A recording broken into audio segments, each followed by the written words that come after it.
Let's talk about a topic that's really important to great grammar, subject-verb agreement. This is something that can be very difficult for students, but it's something that's very important to get right in your writing. It's one of the keys to writing correctly in English. Let's take a look.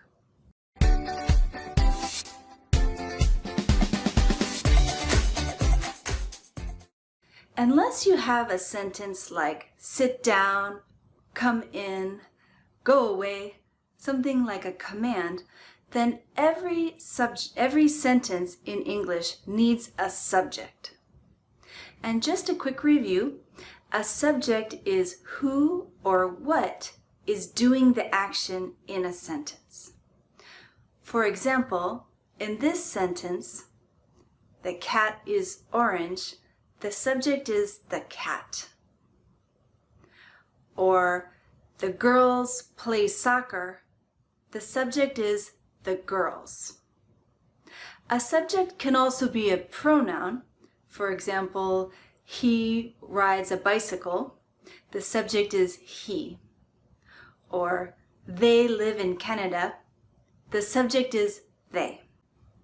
So depending on what your subject is, the form of the verb that you use can change. And this happens most often in the present tense. In the present tense, you have a verb, for example, drink.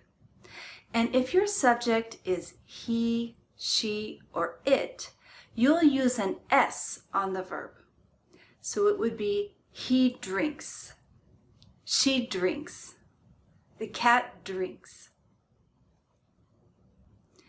So for he, she, and it, you'll use an S, like drinks. But for all the other forms, you will just use the verb drink in its base form. There are some words which can be especially tricky. These are the words everyone, everybody, no one, nobody. These are some of the words, and these words also use an S, just like our he, she, and it pronouns. So it would be everyone drinks, or no one drinks. A few other words which can be confusing are family, team, class. These words also use the S on the end of a verb in the present simple. For example, the class has a test tomorrow. Or, my family lives far away. People is another word which can be a little confusing in English. In English, people is they. People is plural. So we would say the people like ice cream, not the people likes ice cream. We looked at examples in the affirmative, but subject-verb agreement in the present is also important in the negative.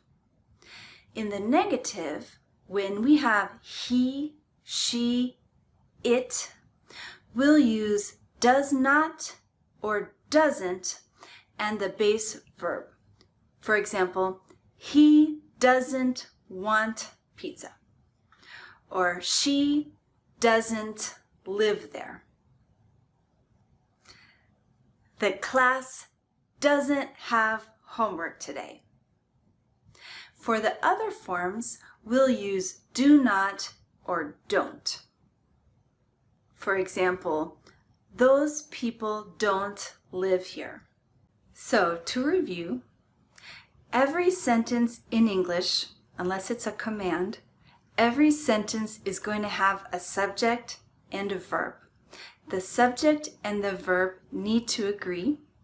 In the present tense, this is especially important because he, she, and it subjects, as well as some other words that I mentioned, like no one, everyone, everybody, nobody. With those words, we'll use an S on the verb.